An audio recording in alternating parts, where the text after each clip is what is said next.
Be the envy of the neighborhood. 860 KKAT, where the grass is always greener. Welcome to Gardening Utah. Here's composter and show hoster, Jana Francis. Welcome to Gardening Utah. I'm your host, Jana Francis. Every week here on Gardening Utah, we give you gardening inspiration and advice from experts across the state.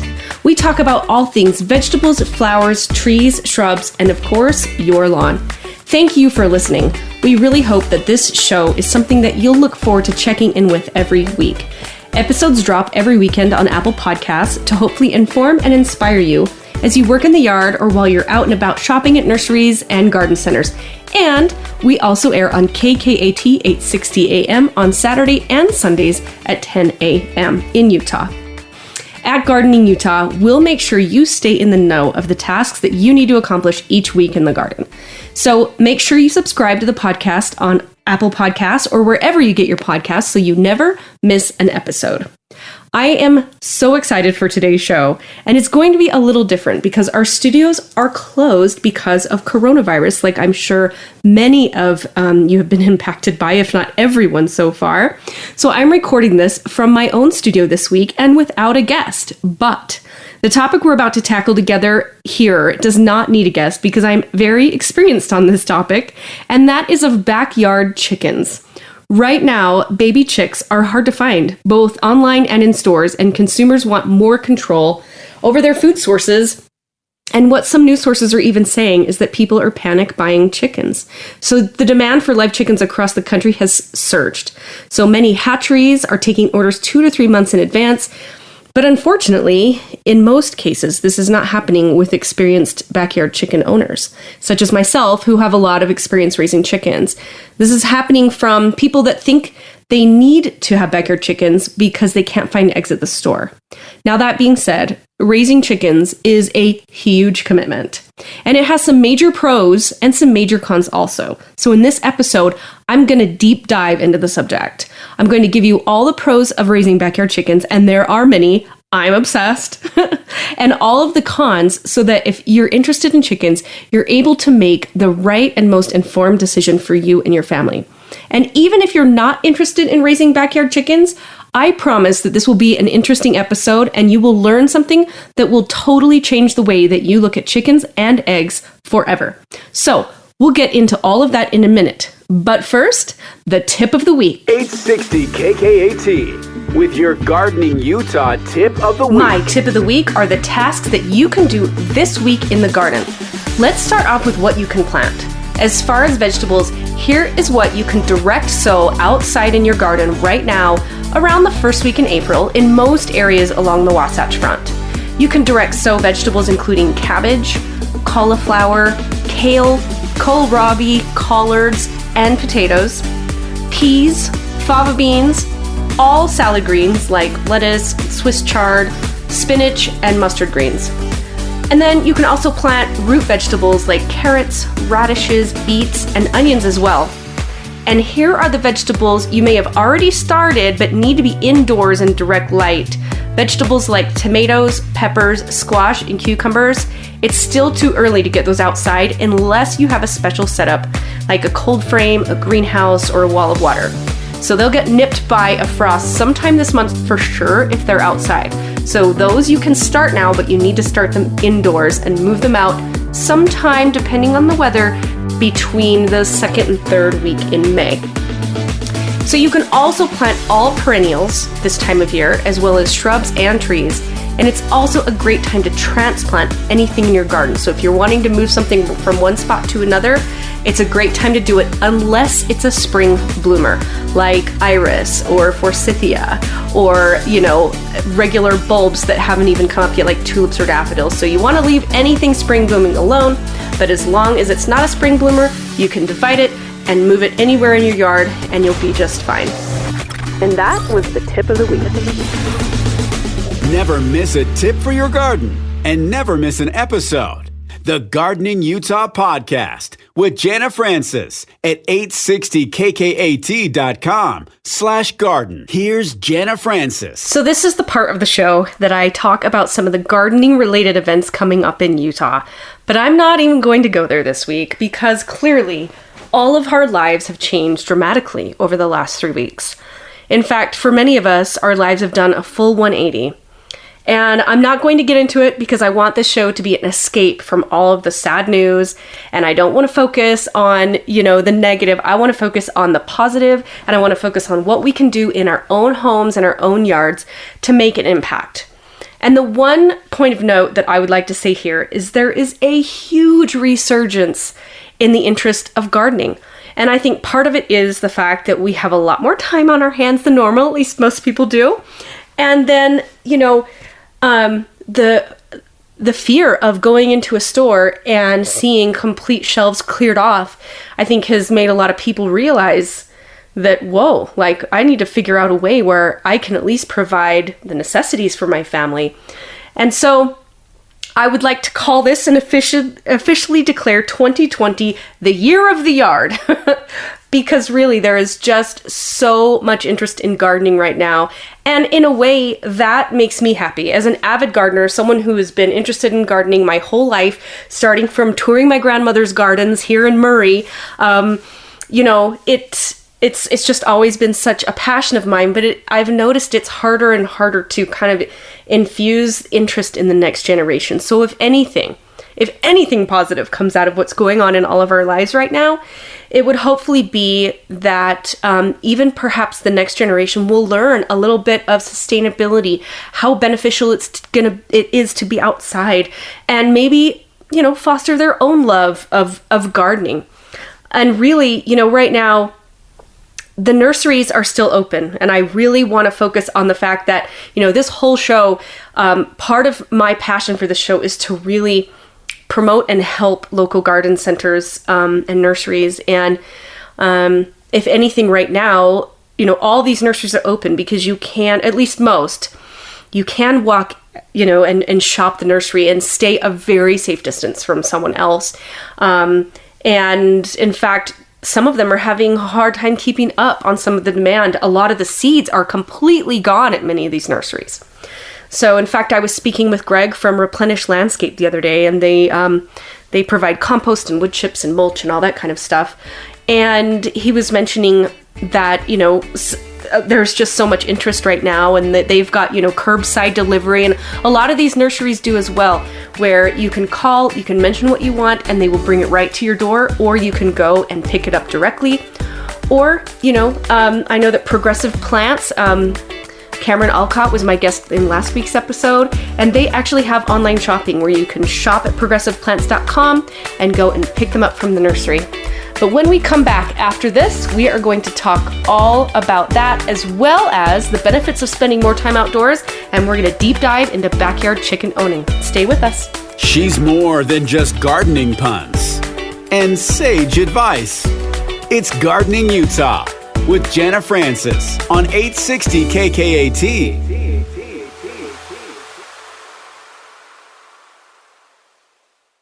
Gardening Utah, available wherever you get your podcasts and at 860kkat.com/garden. Here's Jana Francis. Welcome back to Gardening Utah. Before the break, we were talking a little bit about spending time outdoors and going and supporting your local garden center. So a couple tips I have there is many of the local garden centers and nurseries, like Glover Nursery and Mill Creek Gardens, and so many of the amazing nurseries we have in the state of Utah, they've been really good about posting their response to COVID-19 on their Facebook pages and on their websites.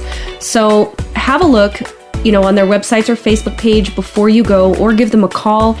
There's a couple different options. I mean, first of all, like I mentioned earlier, they're outdoors, and you can, hopefully safely stay a far distance from people and still kind of walk around and be inspired of what they have.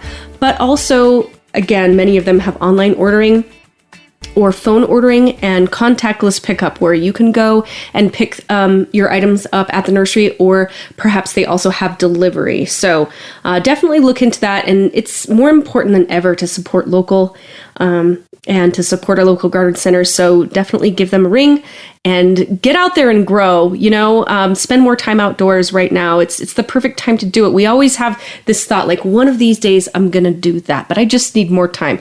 Well, now we've been given that gift, so to speak. So let's get out there. Let's accomplish some cool projects in our garden, and let's get whatever it is that's been in your mind for so long. One of these days. Well, those days are now. So let's accomplish some fun stuff outside in the garden. And the newest research that just came out says if you spend more than 2 hours a week outdoors, which hopefully we spend a lot more time than that outdoors, but it increases our positive mood. It decreases our stress hormones. It makes you happier, and it inspires you. And, being connected with nature is a really big deal. And this is a great little segue, but that is one of the reasons why I love having backyard chickens, which is going to be the topic for the rest of this episode. The main reason that I got backyard chickens was because my husband and I, we had this kind of section. We live right on the Jordan River Parkway, and that borders our property. And we have a lot of willows on one side that would always kind of go under our fence and into our yard. And we have rights and access to go right up against the river. So we're always told by people, what can we do with these willows? Well, goats. Get some goats. They'll come eat them down. So we honestly were considering getting backyard goats at one point. I'm glad, as of now, I haven't ventured into that. But I thought to myself, why don't we start smaller and just see if we're, the type of people that can really handle the daily chores around, farm animals. And I knew we could, but I really kind of wanted to start smaller and go with an animal that kind of gives back in a way, which is chickens. And I also wanted to kind of inspire my daughter, who at the time was young, and, she was 12. I got them actually for her 12th birthday. And I wanted to make sure that, she had a way to kind of see how nature works and get a real idea of what it is to take care of not just a pet, but, an actual, flock of pets. And to encourage her to go outside more and learn a lot about nature. And backyard chickens have really been the perfect way for us to do that. And another reason that we ventured into backyard chickening is we really wanted healthier eggs and more control around what we were putting into our bodies, because as I've mentioned on the podcast before, we grow a lot of our own food at our home, and I preserve a lot of food as well. And so it just made sense with the size property we have and the fact that we garden so much to add chickens to our ecosystem, because they are really good for the garden. And I'll go into that in a little bit. And there's ways, they're good for the garden in some ways and bad for the garden in others. And I'll talk more about that. But we really wanted to increase the nutritional value, because really the nutritional value of the egg is completely dependent on what the chicken eats. Factory farm chickens never see the outside. It's sad to even admit this, but our demand for eggs and for cheaper and cheaper eggs is actually created, these factories of chickens that they never see the outside. They never eat grass. They never eat bugs or worms, which is what birds are supposed to do. And they'll have 60,000 chickens on average inside cages that they're just bred to produce as many eggs as possible. And it's quite sad if you think about it. And they're eating very processed food as well, which is really the product that you're getting in the store. And there is a huge difference between farm fresh eggs and store-bought eggs. First and foremost is the shell. The shells of the eggs are so much thicker in homegrown eggs than store-bought eggs. And a lot of them are very different colors. It depends on the breed of chicken. So every chicken lays kind of a different colored egg.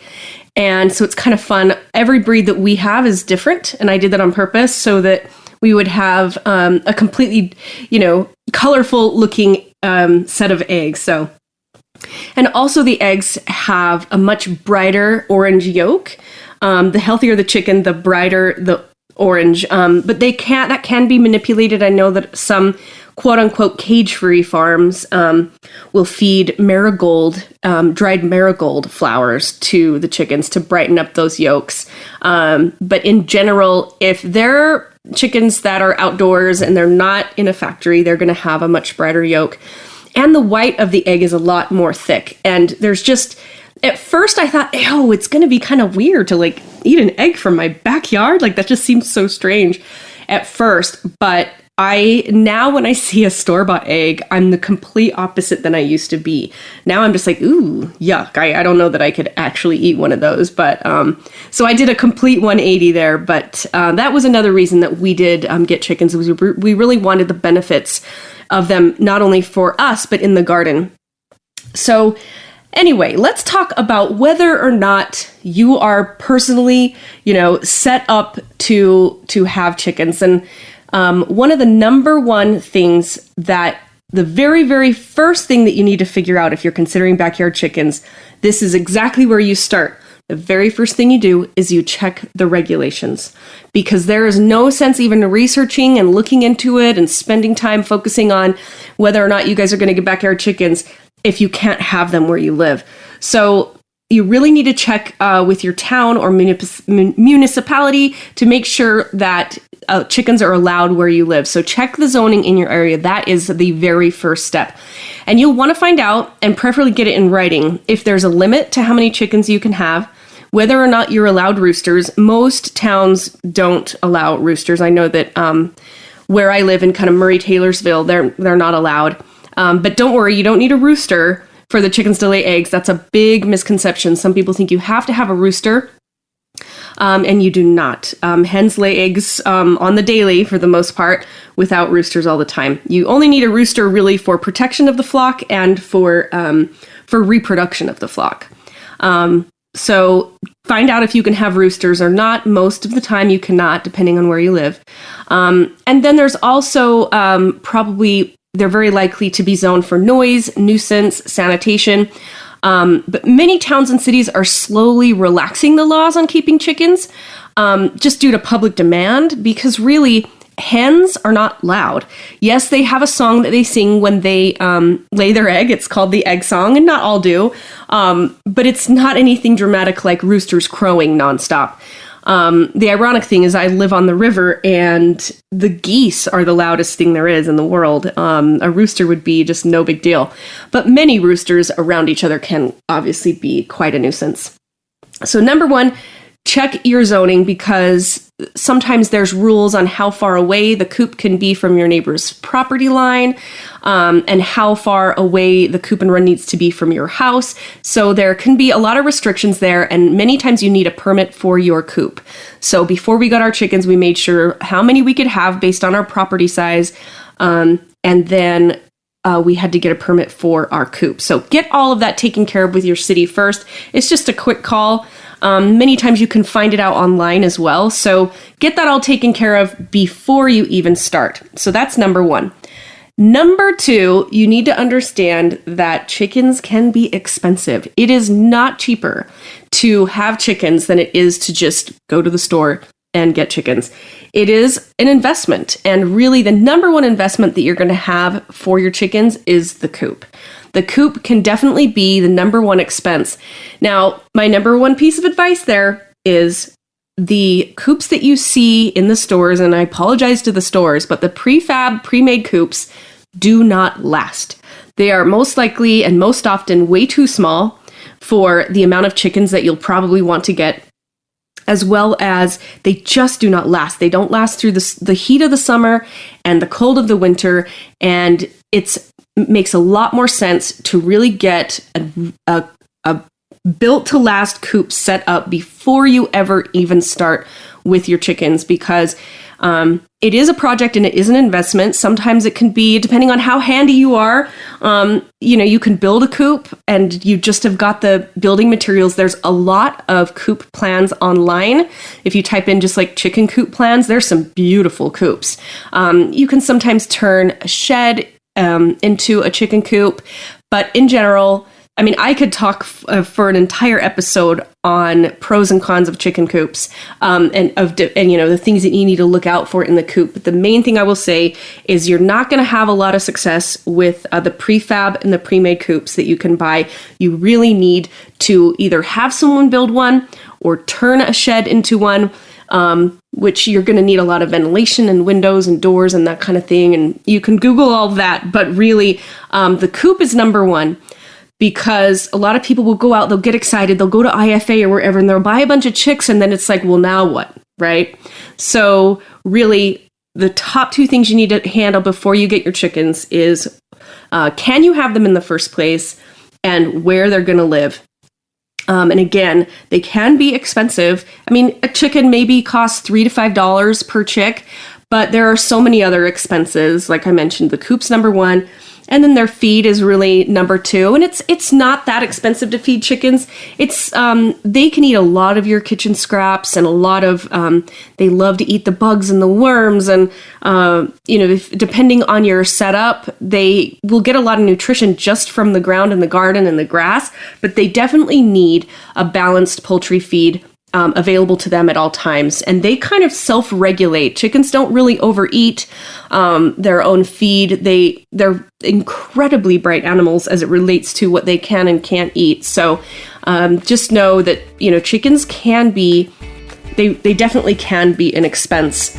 And that is one thing I wanted to mention is this time of year coming up on Easter, there is, even without what's going on in the world right now, there's a lot of interest in chickens, but a lot of times some people want to gift chickens. And let me just say, friends don't let friends give chicks as Easter gifts, okay? How about a chocolate bunny instead? Because as you can hear, chickens are an investment in time and money, and we really need to be careful about that. They are not toys. So when we come back, we're going to talk about more tips and tricks on getting backyard chickens. Stay with us. 860 KKAT with Jana Francis and Gardening Utah, where it's always mulch time.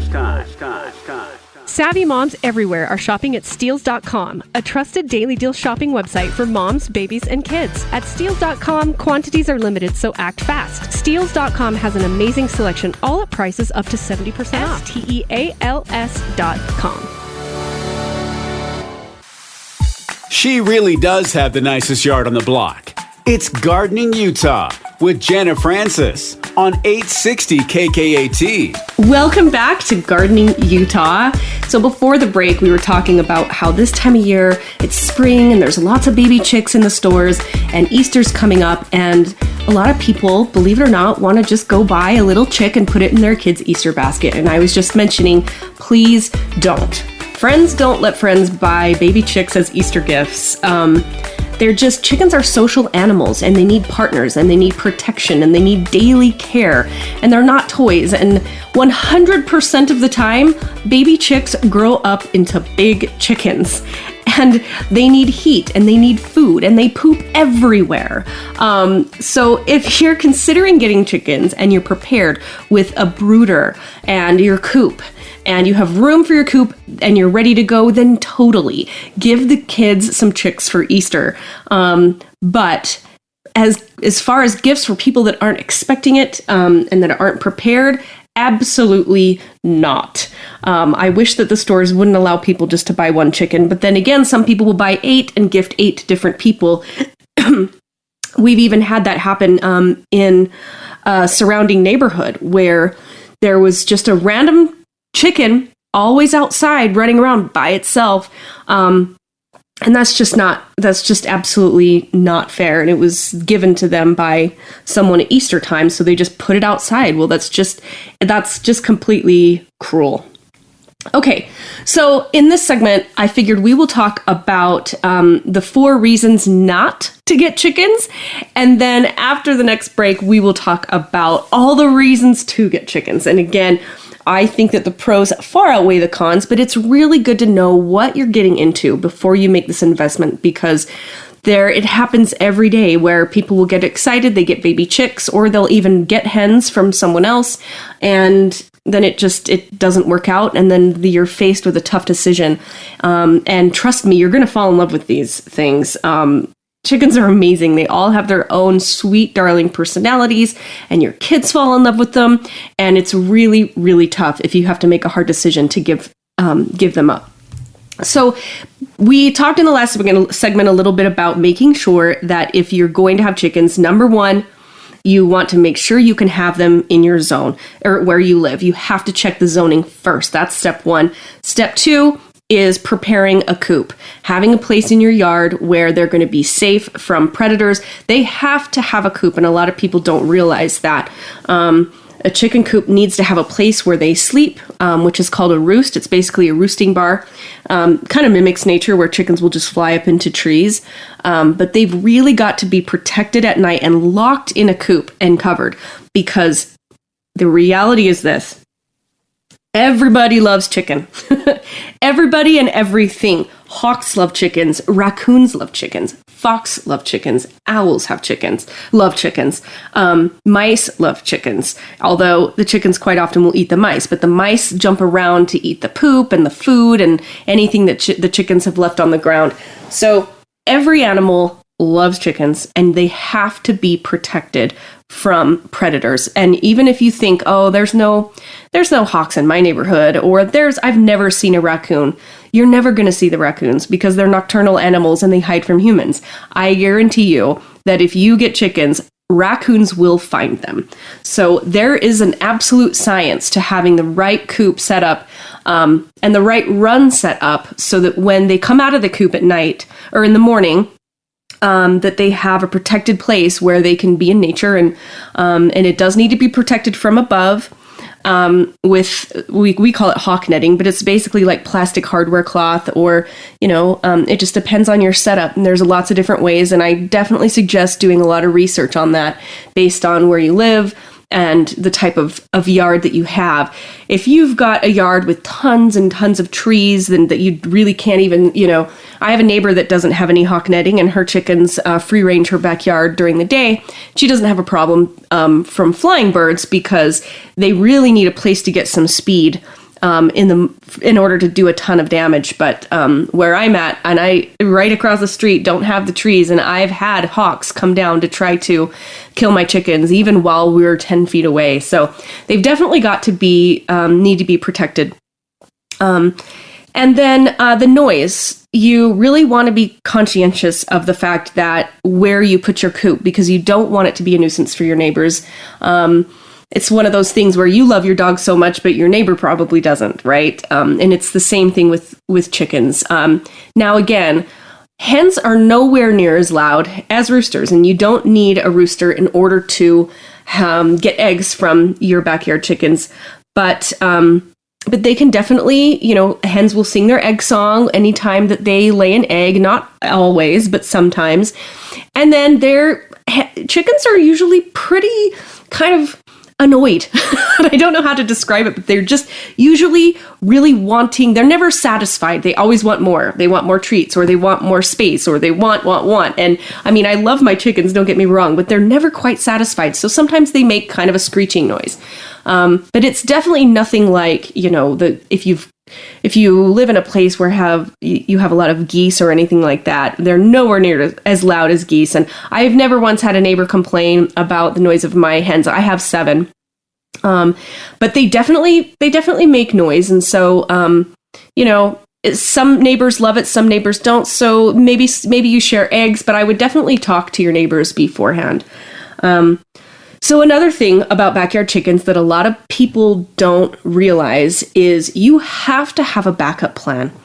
It's kind of like a dog or a cat. When you leave the house and go on vacation, you have to have a plan for how to take care of your animal. And, chickens don't have a way to go to a dog kennel. So you've really got to have a plan on when you're not there for any reason. You're going to need to know, what's your backup plan? Who can come and take care of the chickens? And it's not like having them checked on once a week. They definitely need daily attention, checking on their water, checking on their food, cleaning up their coop, collecting the eggs, making sure, depending on the time of year, chickens can be really impacted by heat. It's actually harder to keep chickens cool in the summer than warm in the winter. Chickens can stand a lot of cold. They're made to warm themselves up. They have a natural temperature of 104 degrees, and when they roost at night inside the coop, they push their feathers out and they create kind of this this down jacket, if you will, literally. So it's easier to keep them cool, warm in the winter. But in this, they are not made for Utah's 100-degree temperatures. So you really have to make an effort to find ways to keep those chickens cool. Everything from access to shade. I have to go so far as to freeze. I save a lot of plastic bottles, like Gatorade bottles or bleach bottles or what have you. I freeze them and I freeze them full of water and take them out there so that they can lay down right next to the ice block, if you will, or roost on top of like the Gatorade bottles. It's kind of cute. Okay, so when we come back after this break, we're going to talk more about the positive sides of having backyard chickens. Stay with us. We'll be right back. She's more than just gardening puns and sage advice. It's Gardening Utah with Jana Francis on 860 KKAT.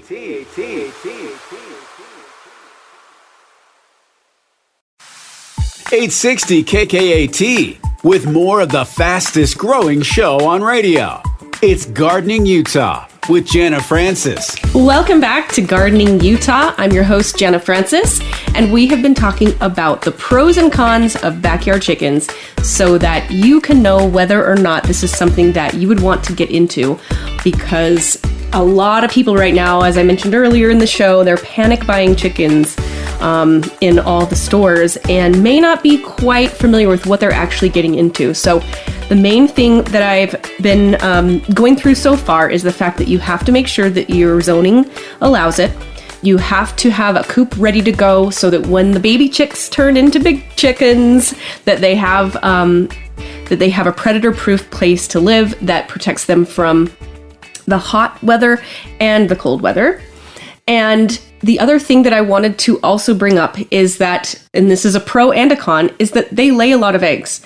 And you really do need to go out and collect the eggs on a daily basis because they will freeze in the winter if you don't. And they also get too hot in the summer if you don't. So really, chickens are what I call a very routine animal. We go out to our coop about 4 to 5 times a day. They're definitely a commitment.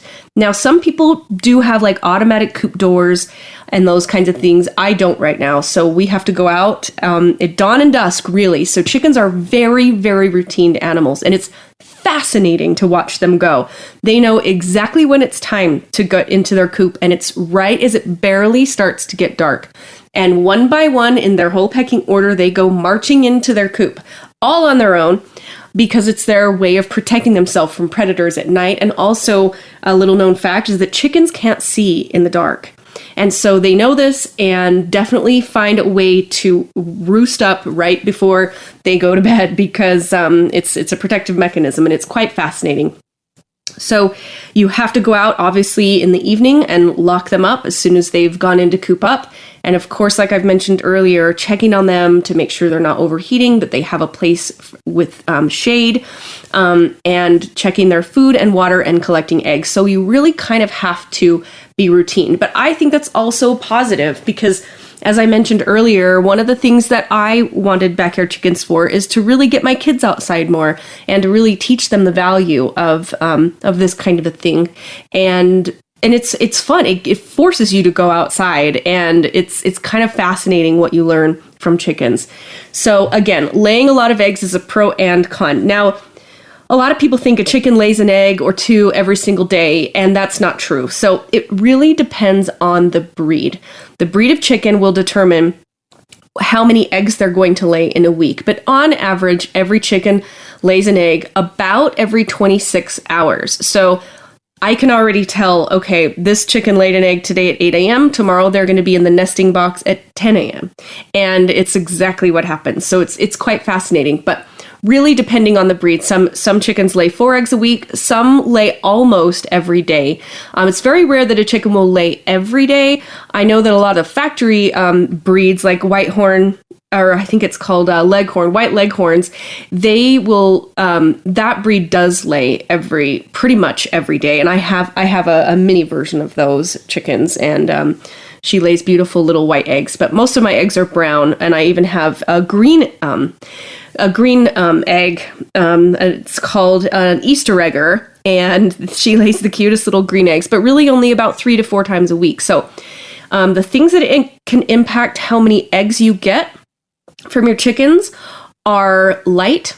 So chickens don't lay very often in the winter, except for their first year. So if they just started laying eggs, and most chickens lay eggs when they're about 18 to 21 weeks old, is when they'll lay their first egg, which, by the way, is like freaking Christmas. It's so fun when you get the very first egg after putting so much work into raising these little baby chicks up into chickens. It's really quite a rewarding experience. But most of the time, you're going to be getting, 4 to 5, maybe even 6 eggs a week from chickens in the summer, because chickens need 14 hours of sunlight a day in order to lay eggs on the normal situation. So as it gets colder, the cold and the light, and also they go through a process called molting, which they lose their feathers in the winter and regrow them.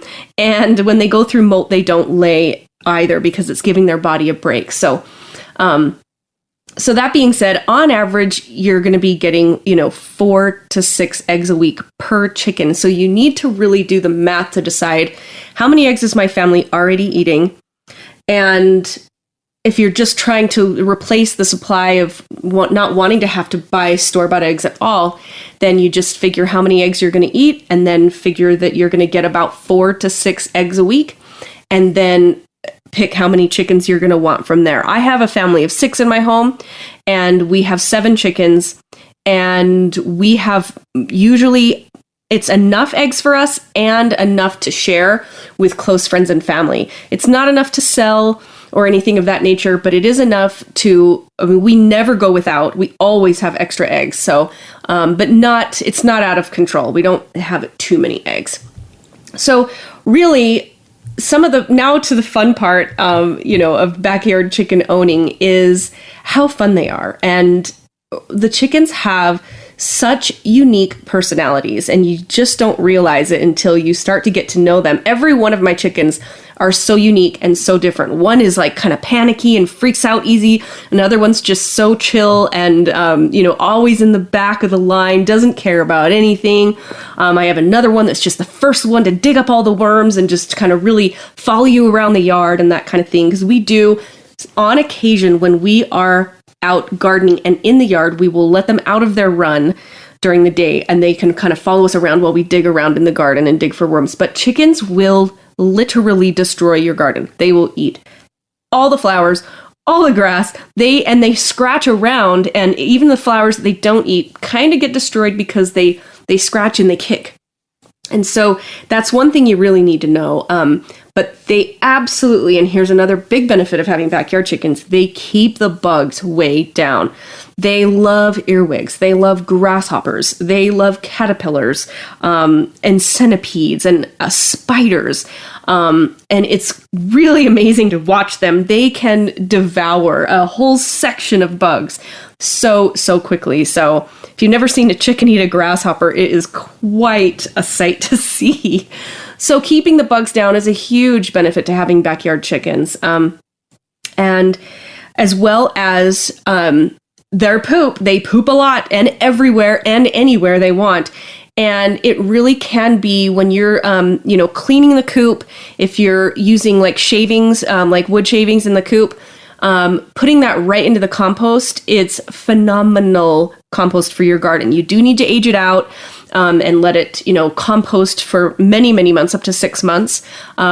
But poultry manure is a very common and very popular compost, and it is very good for the garden. So we definitely take advantage of that, compost it for many, many months, and then introduce it to the soil when we're planting flowers or trees or anything of that nature. So That's another big benefit to having chickens is they're really great for the ecosystem of the garden as long as they're not able to destroy the ornamental flowers or the vegetable gardens, because they love vegetables. They will destroy your vegetable garden in 2 seconds flat. Every red tomato, they love tomatoes. They'll go right after those. They'll go right after the zucchini, peck them straight away. So you've really got to have a way to keep them away from your actual growing vegetables because they love that. They also love to eat weeds, which is a positive. We've kind of got a section of our yard that isn't landscaped yet, so we'll let the chickens work that ground. And they will devour dandelions and, crabgrass and any other kind of grass. It's amazing to see how quickly they can go. So that's another really great benefit of having chickens is keeping the weeds down, keeping the bugs down, as well as, getting the amazing compost. And again, quality eggs, that having fresh eggs and being able to, go into the kitchen in the morning and go, what are we going to make for breakfast? Oh, I'll go get some eggs from the backyard. It is such a rewarding experience. And the freshness is just cannot be beat. So it's quite amazing. And then the education for the kids and just having the pets. Like I said, chickens you will fall in love with them. They're darling. They have great personalities and they are just hilarious to watch. I never thought I would say that like hanging out with chickens and having a cup of coffee is a fun thing. Oh my word. I mean, it's relaxing and it's fun and it's hilarious. So the one thing that I forgot to mention earlier is that if you have a dog, you need to very seriously consider whether or not you're going to get chickens, because the number one predator of backyard chickens beyond raccoons and hawks is neighbor dogs or your own dog. So you've got to make sure that you either train the dog as a puppy or have a livestock breed like a Great Pyrenees that, they're bred to actually, protect flocks. But most dogs are hunting, retrieving dogs that want to take a bird to their owner. And the dogs don't realize sometimes it's not necessarily that they want to kill the chickens. They just put them in their mouths and they kill them just because they did. We have lost a chicken to a neighbor dog. It was terrifying and it happens. So you have to make sure that if you have a dog that you've got to keep them separate. Or be able to train the dog, because the dogs cannot be trusted around chickens. So I forgot to mention that earlier, but I did want to make sure to bring that up. So another benefit to raising chickens is the different breeds. It's really fun to get totally different breeds of chickens. I researched very heavily the types of breeds that I chose, and you really need to be careful to get, in this state of Utah, you really need to get birds that can handle the heat of the summer. A lot of people don't realize that some birds are not, very, different breeds can be more hot and cold hardy. So you're really going to want to research what breeds are going to be right for Utah. And there are so many breeds that will work wonderfully, but some breeds, especially when you're starting to get into the more decorative type and, the rarer type birds, you really want to be careful. You want to make sure that you're getting a breed that can really handle the heat and can handle the cold. They just need to be heat tolerant and cold tolerant. And, any chicken will do okay in a moderate climate, but we do not live in a moderate climate at all. And again, as I mentioned earlier, different breeds of chickens have, different personalities, as well as they lay different colored eggs. And the reason that I did it the way I did was because I wanted to always know which chicken was, laying which eggs. And it does help if the chickens get sick. Some breeds, if you have all the same breed, it can kind of be bad because they're not resistant to the same types of things. So I just wanted to bring that up as well. On our Instagram at Gardening Utah, if you have any more questions about backyard chickens, I would be more than happy to answer them for you. So post your questions to us. You can send us a DM on Instagram at Gardening Utah, and I would love to answer your questions. So that's that for today's episode. I hope you all enjoyed it. I hope that you learned something new about raising chickens, and if you do take the plunge, I promise you're going to love it. So if you would like to be considered, if you know someone that would like to be considered as a guest or a sponsor of the show, please reach out to us. Make sure that you subscribe to the podcast on Apple Podcasts or wherever you get your podcasts so that you never miss an episode. I'm Jana Francis. Thank you so much for listening. We will see you next week here on Gardening Utah. Grow big or go home. When you're ready to grow big or go home, make your neighbors green with envy. Get the Gardening in Utah podcast, Gardening Utah, available wherever you get your podcasts and at 860kkat.com/garden.